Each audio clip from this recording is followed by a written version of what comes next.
Ini subtopik nomor 20. Bab ayyu yaumin yusamu fi Asyura. Sebetulnya di hari apa puasa yang ditunaikan di Asyura itu? Apakah 10-nya atau ada yang lainnya? Ya, kalau enggak dapat pun hari ke-9 kata para ulama hari ke-11-nya. Ini untuk menunjukkan pembeda. Tapi kalau sudah paham hikmahnya, ya paham esensinya bahwa dengan puasa di hari ke-10 Asyura itu, ya di bulan Al-Muharram itu ada pendidikan batin, pendidikan jiwa, pendidikan diri ini supaya mengoreksi diri lebih dekat dengan Allah, banyak-banyak muhasabah, banyak-banyak istighfar. Nggak jadi masalah ketika Anda menunaikan di hari ke-10-nya saja, ketika paham ini semua. Tapi kalau Anda ingin tunaikan, ya ittiba'nya dengan sunnah qauliyahnya itu, dengan kata-kata yang Nabi sampaikan, silahkan mulai dari 9-nya. Kalau nggak sempat pun silahkan tunaikan yang 11-nya. Kalau bisa menunaikan puasa Asyura semacam ini, dengan hikmah muhasabahnya, menata diri, istighfar kepada Allah, menata kebaikan, maka akan apa yang didapatkan? Maka Nabi mengonfirmasikan dalam hadis yang sangat viral, diriwayatkan oleh berbagai sahabat, terutama Ibnu Abbas radhiyallahu taala anhuma, ketika Nabi SAW menyampaikan qala puasa Asyura ini ya yukaffiru sanatil lati qablahu, bisa menggugurkan dosa setahun yang telah berlalu. Maka keberhasilan puasa Asyura ini adalah hadirnya sikap transformatif berupa baik itu karakter moral yang baik yang mengantarkan pada karakter kinerja yang mulia. Dia menjadi pribadi yang lebih baik, pribadi lebih mulia, pribadi yang mencerahkan, dan membangun hubungan yang berkesan dengan siapapun yang berinteraksi dalam kehidupan. Nah, hikmah yang paling pokok ya dari awal sejarah ini tentang puasa Asyura ini adalah bagaimana seseorang itu ketika mendapatkan nikmat dari Allah Subhanahu wa taala itu ingat kepada pemberinya, ingat kepada Allah. Nah, dengan mengingat itulah kemudian diwujudkan sifat syukurnya pada Allah Subhanahu wa ta'ala. Ini yang dimaksudkan dalam beberapa ayat Quran ketika Allah bahkan memberikan hadiah kepada Rasulullah SAW berupa keterangan surganya sebelum beliau wafatnya. Seorang Nabi Rasul yang sangat mulia yang sebelum wafatnya sudah turun satu surah tentang surganya. Itu surah Al-Kautsar. Ya, ketika Allah berfirman, A'udzubillahi minasyaitonirrajim, Bismillahirrahmanirrahim, Inna a'tainakal kautsar. Dengan keagunganku, kata Allah, yang menggunakan ta'zimun nafsi li ta'zimi sya'ni, dengan keagunganku aku akan berikan anugerah, aku tetapkan kepadamu sesuatu yang sangat agung, sangat tinggi nilainya. Kautsar jamaah dari kata kafrah, yang banyak sekali karunia-Nya, banyak kenikmatannya tak terlukiskan, ya. Tapi Allah berikan satu pengajaran yang sangat luar biasa. Ketika Nabi SAW diberikan kenikmatan yang begitu melimpah, surga yang paling indah, yang paling komplit, ya, sampai di surat Ad-Duha itu sampai dikatakan fatarda, sampai engkau mengatakan saya ridha, saya puas ya Allah. Ya, padahal urusan nikmat itu ya tipikal manusia itu gak akan mengatakan puas. Dikasih sepeda pengen motor, dikasih motor pengen mobil. Tapi di surga ini saking nikmat luar biasanya sampai mengatakan fatarda, ya kan? Engkau akan mengatakan saya ridha ya Allah, saya puas. Tapi apa adabnya setelah mendapatkan itu? Fasalli li rabbika wanhar.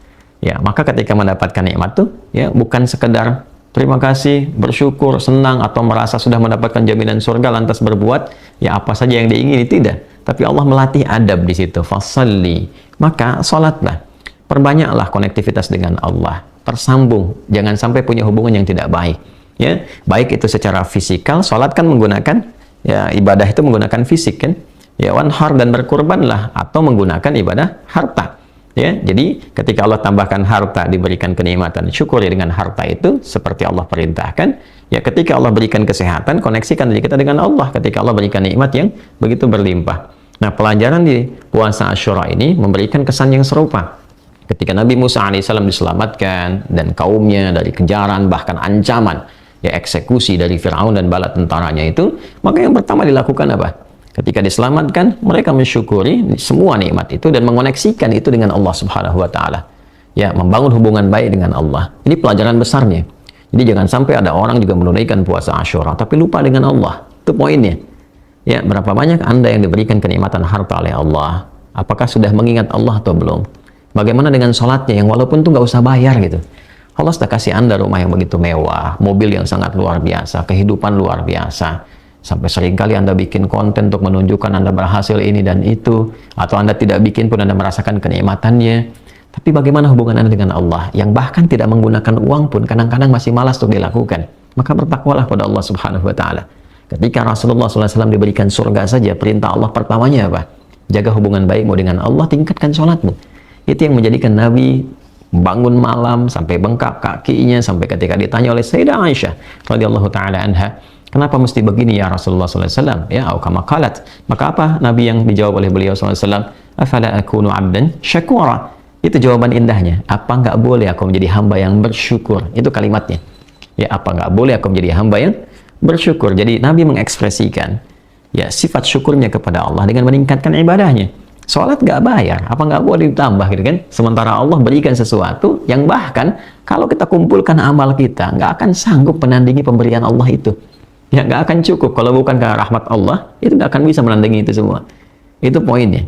Jadi jangan sampai Allah berikan anugerah, ada yang dapat misalnya promosi jabatan, Masya Allah.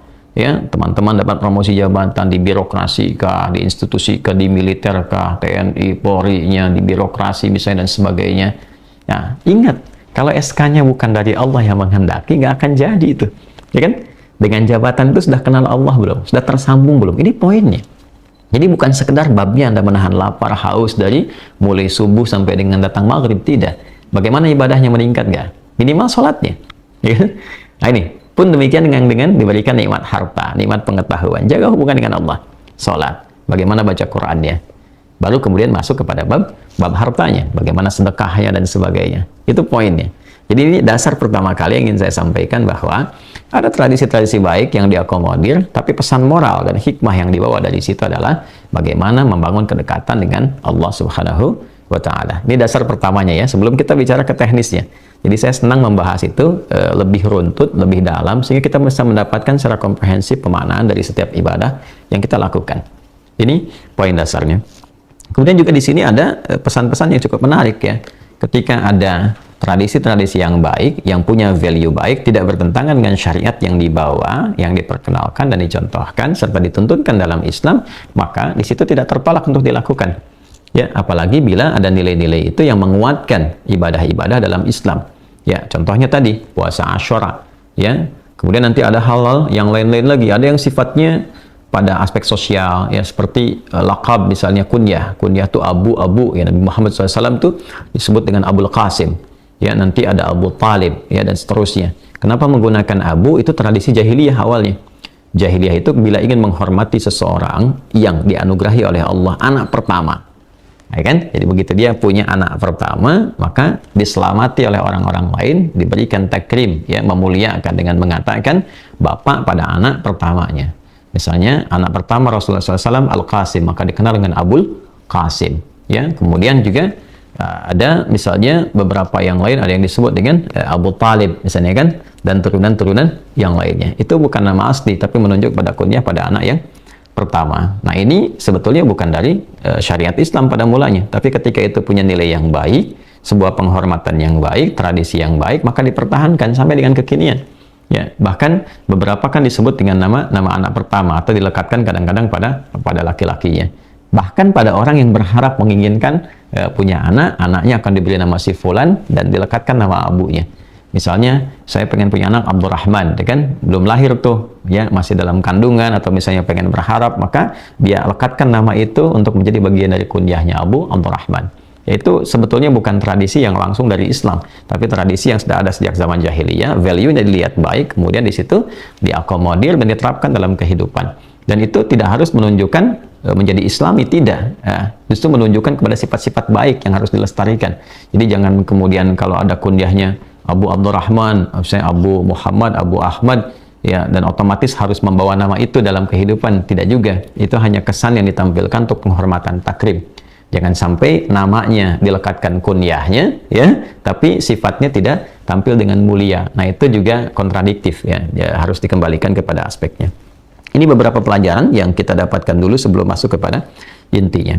Lalu di akhir, di sini dapati satu keadaan bahwa hatta furida Ramadhanu wa qala Rasulullah sallallahu alaihi wasallam man syaa'a falyasumhu wa man syaa'a aftara. Sampai kemudian tibalah difardukannya, diwajibkannya puasa Ramadan, maka Nabi SAW mengambil sikap untuk menyampaikan kepada umatnya pada masa itu, siapa yang ingin meneruskan puasa Asyura silakan lakukan, siapa yang ingin juga tidak berpuasa di hari itu tidak jadi masalah ketika ada Ramadan.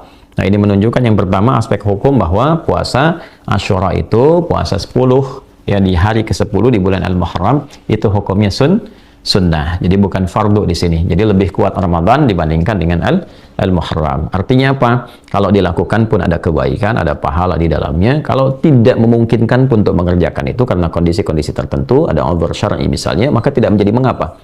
Tidak menjadi beban dosa dan tidak harus diqadha. Jelas ya? Ini gambarannya. Jadi kalau ada yang bertanya bagaimana statusnya puasa Asyura itu? Baik, dia sunnah. Baiknya sunnah yang bahkan Nabi pernah mempraktekkan, sehingga sebagian ulama juga menggarisbawahi walaupun statusnya sunnah sangat ditekankan jadi muakkadah untuk dikerjakan. Tapi bila dikomparasikan dengan Ramadan, maka tetap nilai sunnah itu tidak bisa mengalahkan yang fardu, ya.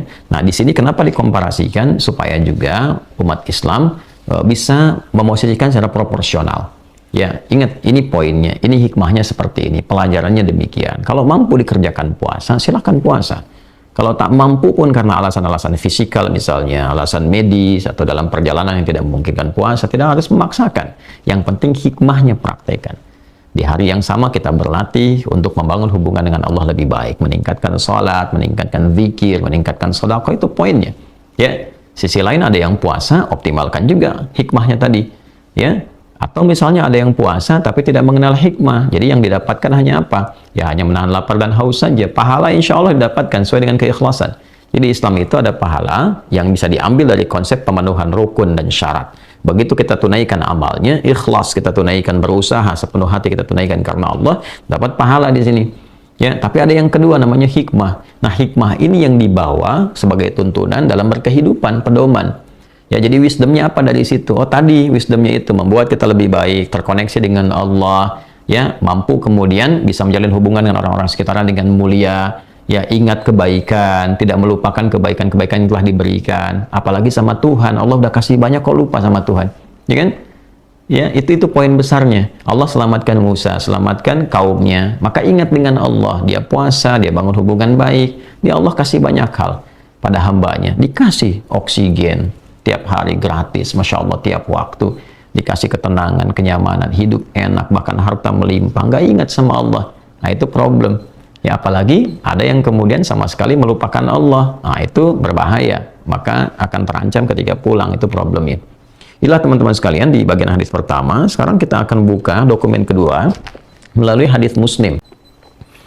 Baik, bismillahirrahmanirrahim. Apa hadisnya? Dari Sayyidah Aisyah radhiyallahu taala anha, di sini disampaikan qalat, beliau menyampaikan, kanat Quraisyun tasumu Asyura fil jahiliyah wa kana Rasulullah sallallahu alaihi wasallam yasumuhu falamma hajara ila al-Madinati samahu wa amara bisiyamihi falamma furida syahru Ramadhan qala man syaa'a samahu wa man syaa'a tarakahu. Nah, ini ya, lebih jelas kalimat yang disampaikannya mengonfirmasi dokumen yang pertama tadi yang disampaikan dari Sahih Al-Bukhari. Di sini diutarakan kanat Quraisyun tasumu Asyura, ya, adalah suku Quraisy itu ya sudah terbiasa menunaikan puasa Asyura fil jahiliyah, di era jahiliyah. Jadi kalau disebutkan Quraisy kan bermukimnya di Mekah, ya kan, sebelum Nabi SAW hijrah ke Al-Madinah, ya. Wa kana Rasulullah SAW yasumuhu, dan adalah juga Nabi SAW menunaikan puasa Asyura itu. Jadi sebelum hijrah ke Al-Madinah Al-Munawwarah atau ke Yathrib sebelumnya juga beliau sudah menunaikan puasa Asyura. Ini pada keterangan yang pertama. Falamma hajara ila al-Madinati, ya, maka tatkala beliau berhijrah ke Madinah, shamahu, beliau tetap konsisten menunaikannya, tetap puasa dengan Asyura ini, wa amara bisiyamihi, dan juga memerintahkan sahabat-sahabat beliau untuk menunaikan puasa Asyura ini. Sehingga ada beberapa atau segelintir dari kalangan ulama yang memandang bahwa ini kayaknya diduga ini pernah diwajibkan. Ada yang menduga demikian, walaupun yang terkuat itu bukan wajib hukumnya, tapi lebih kepada sunnah, atau kalaupun paling kuat sunnah muakkadah yang sangat ditekankan. Dari mana taunya? Nah, ini falamma furida syahr Ramadhan, maka tatkala diwajibkan puasa Ramadan itu, yang diturunnya kewajiban puasa Ramadan, yaitu pada tahun kedua Hijriyah, qala, maka beliau kemudian menyampaikan Nabi SAW, man sya'a shamahu wa man sya'a tarakahu. Siapa yang masih berkenan puasa, puasa nggak apa-apa. Wa man sya'a tarakahu, atau yang tidak puasa pun di Asyura, ya nggak apa-apa, nggak puasa juga Asyura, ya. Nah, ini menunjukkan bahwa hukum puasa Asyura ini bukan fardu, ya. Kalau dia fardu nih, saya tetap berlangsung, kan cuma sekali dalam setahun, ya, masa terhapus oleh Ramadan seketika. Tapi ini menunjukkan kesan bahwa ini tadinya dibiasakan, tradisi yang dilangsungkan, diteruskan, kan, yang ditekankan sebagai sunnah. Tapi ketika ada Ramadan, Nabi memberikan penjelasan supaya tidak dipandang sebagai wajib. Ya, ini hukumnya sunnah. Silakan mau lakukan, silakan. Enggak juga nggak ada masalah. Yang penting kau bisa belajar dari hikmahnya, dari prosesnya, dan dari pendekatan kepada Allah Subhanahu wa Ta'ala. Baik teman-teman sekalian. Nah, ini kita akan konfirmasikan pada satu kejadian yang terjadi di era Al-Madinah Al-Munawwarah. Gitu ya. Baik, di sini kita akan teruskan kepada hadis yang lain. Qala al-Imam Muslim ya rahimahullahu taala wa haddatsana Abu Quraib haddatsana Abu Usama 'an al-Walid yani Ibn Katsir haddatsani Nafi' anna Abdullah bin Umar radhiyallahu taala anhuma. Nah, ini konfirmasi didapatkan dari putranya Umar bin Khattab radhiyallahu taala anhu, yaitu Ibnu Umar, Abdullah bin Umar radhiyallahu taala anhuma. Haddatsahu annahu sami'a Rasulullah sallallahu alaihi wasallam, bahwa beliau mendengar Rasulullah sallallahu alaihi wasallam yaqul, pernah bersabda, fi yaumi Asyura, tepat di hari 10 Al-Muharram itu, inna hadza yaumun kana yasumuhu ahlul jahiliyah faman ahabba an yasumahu falyasumhu wa man ahabba an yatrukahu falyatrukhu. Baik, ini konfirmasi yang tadi saya sampaikan. Jadi Nabi SAW menegaskan bahwa hari ini ya adalah hari yang orang-orang jahiliyah itu, maksud suku Quraisy yang tadi dimaksudkan di hadis sebelumnya, menunaikan puasa. Jadi di hari ini ada tradisi orang-orang jahiliyah itu berpuasa. Maka kata Nabi, maka siapa yang menginginkan juga puasa, senang puasa di hari ini, silakan puasa. Dan siapa yang tidak menginginkan puasa, ya nggak ada masalah, kata Nabi demikian. Ya, ini mengonfirmasi saja atas apa yang tadi saya sampaikan, bahwa ini tradisi yang sudah berlangsung sejak eranya siapa? Eranya jahiliyah sampai berlangsung ke eranya Nabi Sallallahu Alaihi Wasallam. Nah, ada satu bagian yang juga tidak boleh kita luput di sini, bahwa Nabi SAW itu seringkali memberikan tuntunan kepada kita, bila ada tradisi-tradisi yang baik dikerjakan di satu tempat dan tidak bertentangan dengan syariat Islam, maka anjuran kita menyertai itu, ya kan? Supaya apa? Memberikan kebahagiaan, kesenangan, dan penerimaan ya kepada nilai-nilai yang berlangsung di sana, dan kita pun ikut di dalamnya, sehingga di situ terjadi guyub, kebahagiaan, kesenangan, tidak terasa asing, gitu kan? Kalau memang tidak bertentangan dengan syariat, ikutnya ikut. Ya, misal di wilayah Anda, misalnya ada satu kegiatan yang sudah berlangsung, nggak ada bertentangan dengan syariat Islam, apalagi nilai-nilai kebaikan, ya kan? Apakah itu misalnya, taruhlah kegiatan-kegiatan sifatnya olahraga, atau sifatnya kebersihan, yang mungkin Anda bisa hadir di dalamnya, ya kan? Atau hal-hal yang umum yang tidak ada juga pertentangannya dengan syariat misalnya, ya kan? Nah, ketika itu hadir dan Anda masuk sebagai orang baru misalnya di dalam wilayah itu dan tidak ada pertentangannya, maka disarankan dalam Islam itu untuk hadir bersama, membersamai di situ supaya suasananya hidup, suasananya guyub, tenang, tentram, kedamaian didapatkan. Itulah syariat. Itulah Islam. Ya, jadi itu cara menatapnya demikian. Nah, bila ada sesuatu yang kurang baik yang dirasakan, ya bila bisa diisi, dirubah dengan yang lebih baik, maka itu step selanjutnya yang disarankan. Seperti kasusnya akikah. Dulu kan kalau ada orang lahir di era jahiliyah itu dipotongkan hewan, kambing misalnya, nanti darahnya dioles-oles. Ya, Nabi melihat itu maka diganti oleh Nabi, diisi, tidak merubah keadaannya, tidak merubah momentumnya, tapi diganti caranya. Bagaimana caranya?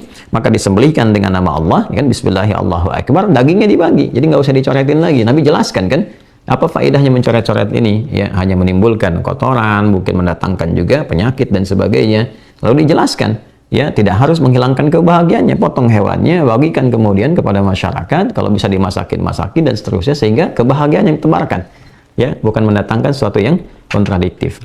Nah, kembali ke sini teman-teman sekalian, sekarang kita akan lihat era ketika penunaian puasa Asyura ini hadir di Yathrib. Kalau jahiliyah kan telah selesai kan? Nah, ini jahiliyah tersambung nasabnya ke atas. Nah, sekarang ketika Nabi Hijrah SAW ke Madinah itu, bagaimana situasinya? Tadi saya katakan di awal, sudah ada komunitas Yahudi kan? Yang sudah datang di era-era sebelumnya, jauh sekali sebelum Nabi SAW dilahirkan, karena sudah ada ramalan di kitab-kitab sebelumnya bahwa akan datang seorang Nabi Rasul hijrah ke situ dan akan menetap juga di situ. Maka banyak orang Yahudi itu menunggu kedatangan Nabi terakhir karena mereka menginginkan dari genetik atau genealogi mereka, nasab mereka, kan, sehingga mereka punya kebanggaan, ya, rasialismenya meningkat lagi dan seterusnya. Maka Allah Subhanahu wa taala berkenan dengan sesuatu yang lain yang mengubah dan menghilangkan sifat rasialisme dalam kehidupan kemanusiaan. Jadi risalah Islam itu sangat luar biasa. Nggak ada rasialis dalam Islam itu. Ya, semuanya kesetaraan, semuanya keadilan, ya, dan keadilan itu penting karena adil itu tidak harus sama. Ada proporsional di situ, ya, sesuai dengan maslahat masing-masingnya. Baik, Bismillahirrahmanirrahim.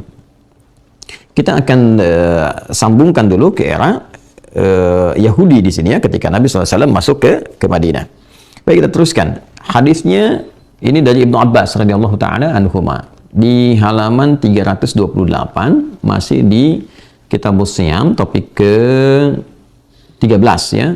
Hadis nomor 1130 paling kanan sebelah bawah di kitabnya. Qala al-Imam Muslim rahimahullah taala, Imam Muslim menyampaikan, haddatsana Yahya bin Yahya akhbarana Hushaim an Abi Bishr an Sa'id ibn Jubair an Ibnu Abbas radhiyallahu taala anhuma. Nah, jadi ini sanad informasinya ya, tersambung kepada Ibnu Abbas radhiyallahu taala anhuma. Nama aslinya sama dengan Ibnu Umar, yaitu Abdullah. Ya, kalau yang tadi anaknya Umar bin Khattab radhiyallahu taala anhu, kalau ini anaknya paman Nabi SAW yaitu Abbas ya radhiyallahu taala anhu. Abdullah bin Abbas radhiyallahu taala anhuma menyampaikan, qala qadima Rasulullah sallallahu alaihi wasallam al-Madinata. Ya, Nabi SAW itu tiba di Madinah. Jadi dalam hijrah ya, kemudian tiba, fawajadal yahuda yasumuna yauma Asyura. Nah, maka beliau mendapati juga orang-orang Yahudi puasa juga di hari Asyura itu. Jadi ketika Nabi SAW hijrah ke Al-Madinah Al-Munawwarah, kemudian masuk tanggal 10 Al-Muharram, didapati orang Yahudi puasa. Oke, baik. Ya, orang Yahudi juga puasa nih, sedangkan Nabi sebelumnya puasa juga kan? Waktu di era jahiliyah, yang sama di era itu juga masih jahiliyah gitu kan, ketika Islam datang itu dan ingin dientaskan. Nah, tapi yang didapati kan Quraisy sebelumnya, ya, di periode Mekah. Quraisy ketika hijrah ke Al-Madinah Al-Munawwarah, mendapati orang Yahudi pun puasa di hari ke-10 itu. Maka fasu'ilu an dzalika, maka mereka dikonfirmasi, ditanya untuk memastikan apa nih motifnya mereka puasa itu. Maka ditanya, ya, faqalu, maka mereka berkata, hadzal yaumul ladzi adharallahu fihi Musa wa bani Israila ala fir'auna fanahnu nasumuhu ta'ziman lahu. Faqala an-nabiy sallallahu alaihi wasallam, nahnu aula bi Musa minkum fa amara bi shaumihi. Ini yang tadi saya sampaikan, terkonfirmasi di sini. Jadi apa yang kita sampaikan insyaallah tidak keluar dari Al-Qur'an dan tuntunan sunnah Nabi Muhammad sallallahu alaihi wasallam. Maka orang-orang Yahudi itu berkata, menjawab, hari ini adalah hari saat Allah menampakkan, ya, atau di sini memenangkan, menyelamatkan Musa alaihissalam dan kaumnya Bani Israel dari kejaran Firaun. Ya, kemudian fanahnu nasumhu ta'ziman lahu, maka kami menunaikan puasa ini di hari ini ya untuk mengagungkan hari itu. Ya, sebagai bentuk syukur pada Allah Subhanahu wa taala, mengingat peristiwa itu, kami agungkan peristiwa itu. Ini peristiwa kemenangan, kehebatan Musa. Ini sebetulnya redaksi ta'ziman itu dari lisan orang Yahudi itu masih menunjukkan superioritas, ya, masih menunjukkan rasa-rasa merasa tertinggi, merasa hebat. Itu dipelihara itu. Ya, jadi terwariskan, sesuatu yang terwariskan, selalu disampaikan bahwa ini loh, Haikal Sulaiman itu yang terhebat, Nabi Daud itu raja terhebat, Musa itu nabi terhebat. Itu selalu terwariskan pada generasinya, sehingga menanamkan bukan sekedar kepercayaan diri, tapi lebih daripada itu, sehingga merasa superior dibandingkan dengan yang lainnya. Yang ini yang mesti dikoreksi, ya, itu yang mesti dikoreksi. Tapi ini adalah pengakuan bahwa peristiwa penunaian puasa Asyura itu tersambung ke atas. Nah, hanya perbedaan diksinya adalah dari atas itu sebagai syukur pada Allah Subhanahu wa taala, tapi motif orang-orang Yahudi yang hidup di era itu di Al-Madinah Al-Munawwarah itu adalah motif pengagungan pada peristiwa yang dimaksudkan. Tapi poinnya adalah sama. Poinnya ditunaikan Asyura itu di hari ke-10 untuk mengingat, ya, momentum atau keadaan atau juga bebasnya Nabi Musa alaihissalam dari kejaran Firaun atas rahmat Allah Subhanahu wa taala. Maka Nabi meluruskan itu. Bukan sekedar keagungan, tapi ini bentuk syukur. Apalagi Nabi dengan Nabi itu kan kekerabatan. Nabi Muhammad lebih dekat kepada Nabi Musa alaihissalam dalam bentuk risalah. Maka Nabi Musa itu ikut kepada syariat Nabi Muhammad sekalipun beliau hidup di era itu. Kalau, gitu kan? Ya, sampai kalimat Nabi, kalaupun hidup nih pasti ikut. Karena di antara perjanjian para nabi yang ditempatkan di bumi, ya kan, berdinas sebagai nabi dan rasul, itu harus mengakui risalah Nabi Muhammad sallallahu alaihi wasallam. Nanti kita akan bahas itu bila ada topik yang terkorelasikan dengan itu. Nanti kita akan turunkan ayat-ayatnya, ya. Kemudian di sini Nabi menyampaikan, nahnu aula bi Musa minkum. Nah, kami ini lebih utama, lebih dekat ke Musa di antara kalian, kan? Dibandingkan dengan kalian. Ya, kalian kan cuma ingatnya mengagungkan aja, sedangkan aku kenal risalahnya Musa. Aku kenal siapa Musa. Aku tahu risalahnya bagaimana. Kita yang menyempurnakannya. Nah, tapi di sini adalah komen yang indahnya. Maksudnya apa? Ya, risalah Musa itu, ketika menunaikan puasa itu, beliau mensyukuri nikmat Allah yang membebaskan beliau dan kaumnya pada masa itu dari kejaran Firaun. Nah, ini yang kami ingin lestarikan, kata Nabi. Ya kan? Itulah kurang lebih lah gambarannya. Maka Nabi tetap menunaikan puasa itu, kemudian memerintahkan sahabatnya untuk menunaikan puasa. Dan disinilah keindahan dalam Islam. Jadi menghargai orang Yahudi yang puasa pada masa itu. Islam juga puasa, ya kan? Kemudian Nabi juga puasa, tapi juga memberikan pelurusan. Motifnya mesti benar.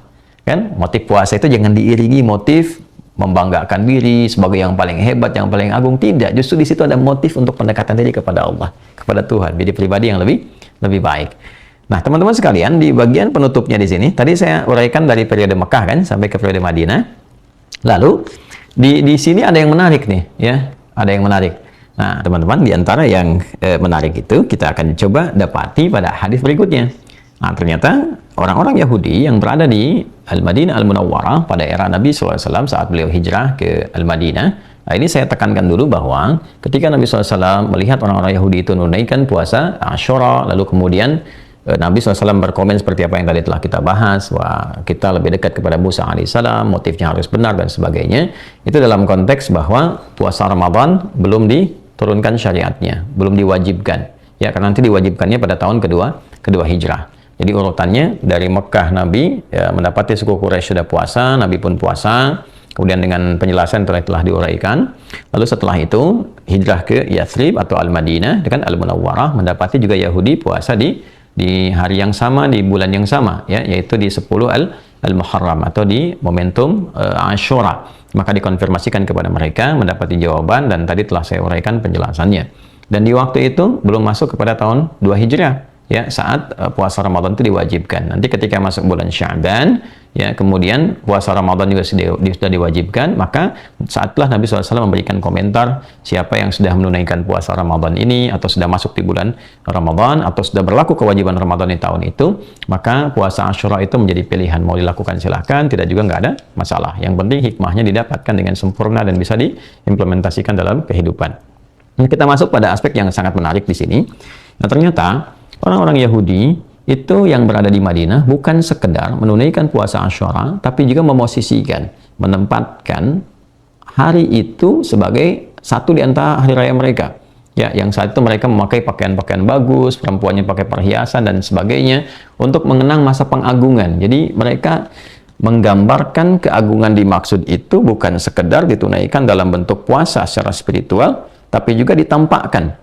Ya, ditampakkan dalam bentuk kegembiraan, ya, bentuknya raya mereka, dan juga menggunakan pakaian-pakaian perhiasan-hiasan. Ini kita dapatkan konfirmasinya dalam hadis riwayat Muslim. Kita pertama dapati di nomor hadis 1131, kemudian di titik 3 ke bawahnya, ya, sebagai penguat. Saya sudah terangkan tadi tentang titik atau bintang ini dimaksudkan. Bismillahirrahmanirrahim. Qala al-Imam Muslim wa haddatsana Abu Bakar ibnu Abi Syaibah wa ibnu Numair qala haddatsana Abu Usamah an Abi Umaysh an Qais ibn Muslim an Tariq ibn Shihab an Abi Musa radhiyallahu taala anhu. Ini dari sahabat Abu Musa radhiyallahu taala anhu, ya, qala, beliau menyampaikan, kana yaumu Asyura yauman tu'azzimuhu al-yahudu tattakhidhuhu 'idan. Ya. Jadi disampaikan dari sahabat Abu Musa al-Asy'ari radhiyallahu taala anhu, beliau mengatakan bahwa hari Asyura itu hari yang diagungkan oleh orang Yahudi pada saat itu di Madinah, bahkan mereka menjadikannya sebagai hari raya, ya, hari Id. Faqala Rasulullah sallallahu alaihi wasallam, maka Nabi sallallahu alaihi wasallam kemudian bersabda, "Sumu antum," ya, kalian puasa aja. Ya, puasa. Jadi ini poin penting juga yang digarisbawahi. Sekalipun orang-orang Yahudi pada masa itu menjadikannya sebagai hari raya, mereka bergembira, berpesta, menggunakan pakaian-pakaian yang bagus. Nah, bukan itunya yang di-highlight oleh Nabi.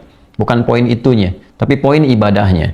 Karena esensi dari sikap syukur kepada Allah itu meningkatkan konektivitas kepada Allah dalam bentuk peribadatan. Jadi bukan perkara pakaian mewahnya, perkara pakaian bagusnya, bukan perkara kegembiraan dan sebagainya. Tapi poinnya adalah, bisa nggak menangkap pesan di balik peristiwa itu untuk membangun rasa syukur pada Allah Subhanahu wa Ta'ala. Maka hormati mereka dengan keadaan itu, dan juga implementasikan nilai puasa itu dalam kehidupan kalian. Jadi yang di-highlight oleh Nabi tetap sumu antum, kalian puasa. Tidak harus ikut menggunakan pakaian-pakaiannya, atau tidak harus ikut menggunakan hiasan-hiasannya. Esensinya puasanya, dekati Allahnya. Itu poinnya. Jelas ya? Baik. Kemudian yang tadi saya katakan menggunakan pakaian dan sebagainya, kita temukan di titik berikutnya. Qala al-Imam Muslim rahimahullahu taala wa haddatsana Ahmad bin al-Mundhiri haddatsana Hammad bin Usamah haddatsana Abu al-Umaysh akhbarani Qais fa dzakara bi hadzal isnad mithlahu wa zada qala Abu Usamah fa haddatsani Sadaqah ibn Abi Amran an Qais ibn Muslim an Tariq ibn Shihab an Abi Musa al-Asy'ari radhiyallahu taala anhu qala. Nah, ini versi yang sama dari Abu Musa al-Asy'ari, tapi didapatkan dari orang yang lain yang lebih lengkap versinya. Ya, jadi inilah keindahan dalam Islam. Kalau kita nyebut di 3 orang kan kadang redaksi beda-beda kan. Ada yang menyampaikan pendek, menengah, ada yang lebih lengkap. Nah, ini dari orang yang mendengar lebih lengkap dari Abu Musa al-Asy'ari. Qala kana ahlu Khaybar yasumuna yawma Asyura yattakhidunahu 'idan wa yulbisuna nisa'ahum fihi huliyahum wa syaratahum. Ya. Kemudian faqala Rasulullah sallallahu alaihi wasallam fasumu antum. Di sini disampaikan bahwa ahlu Khaybar, jadi kalangan orang Yahudi dari suku Khaybar, jadi ada Khaybar, Bani Qainuqa, ya, Bani Aqab dan sebagainya. Ini yang Khaybar, yang punya benteng besar itu, yang kelak nanti ada peristiwa di dalamnya. Itu kalau sudah masuk ke hari Asyura, mereka berpesta menjadikannya sebagai raya, dan perempuan-perempuan yang didandani, ya pakai pakaian-pakaian, hiasan-hiasan dan sebagainya. Lalu disampaikan kepada Nabi Sallallahu Alaihi Wasallam, Nabi berkomentar apa? Tetap konsisten, sumu antum, antum puasanya ya. Puasanya aja, bukan pestanya, bukan ramenya. Jangan sampai engkau berpesta, senang pesta, tapi nggak ingat Allah. Ayo, yang tiap akhir pekan tuh pesta-pesta, ya kan? Yang udah dikasih proyek, kasih harta, kasih jabatan, tapi lupa sama Allah yang menitipkan, yang akan dihisab. Malah diisinya dengan apa? Dengan pesta pora, datang ke tempat hiburan, bahkan ada yang maksiat. Wa na'udzubillahi min dzalik, ya kan? Maka mungkin dengan ceramah ini, mungkin dengan tausiah ini ada pencerahan yang menyadarkan. Mungkin karena belum tahu, belum paham, belum kenal dengan Allah. Maka dengan itulah diingatkan, innaka mayyitun. Ya, ish ma syi'ta fa innaka mayyit. Ingat pesannya bahwa silahkan hidup seperti apapun, tapi kita ini calon meninggal, setelah akan pulang kembali kepada Allah. Jangan sampai saat pulang nggak kenal Allah. Itu poinnya. Nah, ada peristiwa teman-teman sekalian, ini bagian terakhir dari hadis yang akan disampaikan, bahwa ketika melihat orang-orang Islam juga puasa, sebagian orang Yahudi komen. Nah, ini kalau merasa tinggi itu komen juga lain, ya. Maka sebagian mereka mengatakan, ya orang-orang Islam itu hanya ikut kita aja katanya, ya kan? Nggak punya syariat, nggak punya tuntunan, kita puasa, mereka ikut puasa, ya kan? Maka ketika mendengar itu diadukan kepada Nabi Sallallahu Alaihi Wasallam, maka kita dapatkan dalam hadis ini subtopik nomor 20, bab ayyu yaumin yusamu fi Asyura. Sebetulnya di hari apa puasa yang ditunaikan di Asyura itu? Apakah 10-nya atau ada yang lainnya? Maka di hadis nomor 1134 disampaikan, ya kan? Qala Imam Muslim rahimahullahu taala, Imam Muslim menyampaikan, haddatsana Al-Hasan bin Ali Al-Hulwani, haddatsana Ibnu Abi Maryam, haddatsana Yahya bin Ayyub, haddatsana Ismail bin Umayyah annahu sami'a Aba Ghatafan ibn Turaif Al-Murniyya yaqulu sami'tu Abdullah bin Abbas. Ini sanadnya ke Abdullah bin Abbas radhiyallahu taala anhuma. Yaqulu, beliau berkata, hina shama Rasulullah sallallahu alaihi wasallam yaum Asyura wa amara bisiyamihi. Ketika Nabi sallallahu alaihi wasallam menunaikan puasa Asyura dan memerintahkan para sahabat menunaikan puasa itu juga, qalu, mereka kemudian menyampaikan, ya Rasulullah, wa ya Rasulullah, innahu yaumun yu'azzimuhu al-yahudu wan nasara. Maka para sahabat mengonfirmasikan, karena ada kejadian tadi yang saya sampaikan, ya Rasulullah, itu hari itu diagung-agungkan oleh Yahudi dan juga diikuti oleh Nasrani. Bagaimana kami bersikap? Maksudnya di hari ke-10 itu bukan hanya puasa, tapi mereka menjadikan Id, mengagungkannya, ya. Kemudian berkomentar seperti tadi yang disampaikan, itu nanti dalam riwayat lain ya, kita akan temukan karena waktu kita terbatas. Maka apa jawaban Nabi? Qala Rasulullah sallallahu alaihi wasallam, Nabi SAW dan bersabda, fa idza kana al-'amul muqbil insyaallah sumna al-yawm at-tasi'. Maka komen Nabi, nanti kalau memang tahun depan itu masih ada peluang. Dan kalimat ini digarisbawahi oleh para ulama. Nabi sudah merasakan bahwa ini periode terakhir. Beliau berkehidupan untuk berdakwah bersamai umatnya yang hidup di era itu. Untuk kemudian menanamkan legasi sunnah-sunnah beliau, menjelaskan kandungan Quran yang akan terus abadi sampai kehidupan ini berakhir, sampai kembali pada Allah Subhanahu wa Ta'ala. Beliau merasakan boleh jadi tahun depan ini mungkin tidak membersamai. Makanya beliau mengatakan, فَإِذَا كَانَ الْعَامُ الْمُقْبِلِ. Di sini diselipkan insyaallah sumnal yaumat tasi'. Memang kalau dapat lagi tahun berikutnya, ya kita mulai dari hari yang ke-9. Nah, komentar Nabi ini ketika mengatakan hari yang ke-9, kemudian disyarah oleh para ulama, diberikan penjelasan, ini mukhalifatan lil Yahud, untuk menjadi pembeda dengan Yahudi. Maksudnya apa? Ya, pembeda di sini bukan sekedar ingin beda, ini begini kita beda, bukan begitu. Ini ingin memberikan kesan bahwa tidak seperti yang mereka duga, tidak seperti yang kemudian mereka tuduhkan. Ya, jadi menghindari tuduhan dengan mengerjakan sesuatu yang lebih baik, itu lebih elegan, lebih elok dibandingkan dengan membalas dengan cercaan. Jadi jangan sampai ada orang mencerca kepada Islam, kemudian menghina dan sebagainya, dibahas dengan hinaan lagi. Jangan dilakukan. Ya, sama saja terhina lisannya kalau begitu. Lebih baik diisi dengan sikap moral yang lebih baik, tuntunan yang lebih mencerahkan. Maka Nabi memberikan kesan.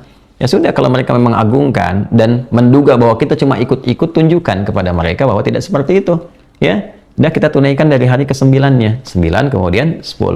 Nah, kalimat hari ke-9 ini dipahami oleh para ulama untuk menunjukkan kesan pembeda saja, tidak seperti dugaan-dugaan orang Yahudi. Jadi kalaupun tidak sempat di hari ke-9, tadi kan sudah lewat ya, di hari Kamis nggak sempat nih, maka ulama mengatakan boleh hari ke-11-nya.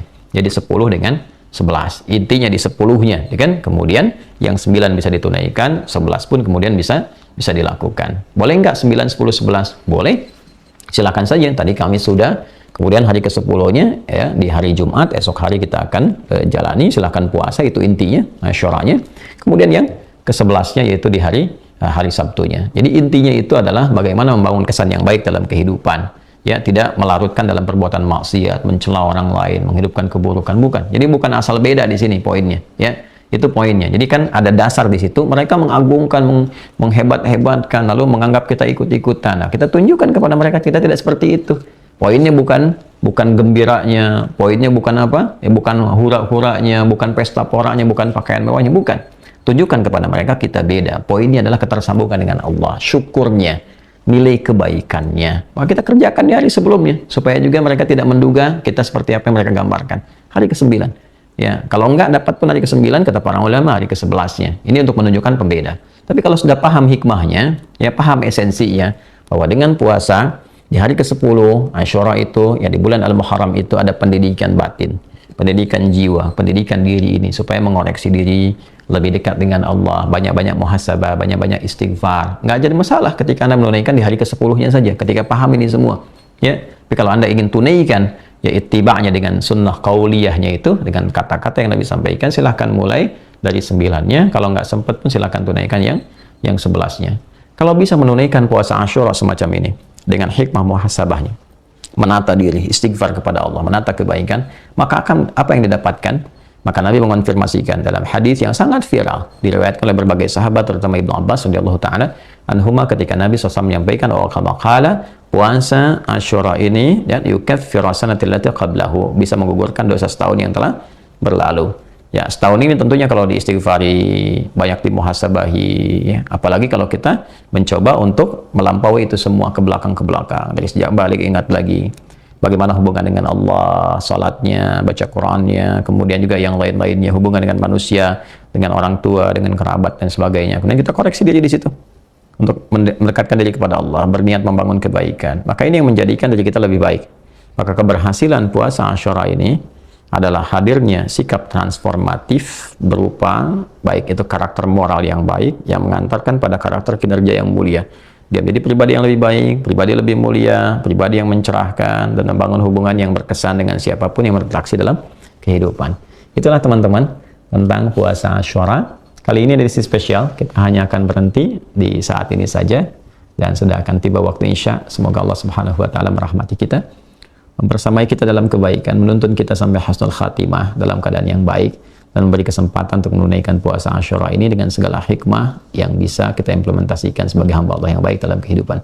Teman-teman, sebelum saya tutup, saya tidak bosan mengingatkan untuk meningkatkan amal soleh kita. Ada peluang teman-teman untuk melengkapi amal soleh ini dengan berwakaf melalui pesantren Mira Ma'had Islam Rafiah Akhir, khususnya untuk melengkapi, menyempurnakan asrama dan masjid yang kita akan optimalkan di 2 bulan ini agar dapat diselesaikan dengan baik. Teman-teman bisa salurkan ke rekening Bank Syariah Indonesia, BSI Bank Syariah Indonesia, nomor 111 3 kali satunya 111 4444 142 111 4444 142 atas nama Yayasan Ma'had Islam Rafiah Akhir. Demikian, semoga berkenan. Allahumma taqabbal minna innaka antas sami'ul alim wa tub 'alaina innaka antat tawwabur rahim.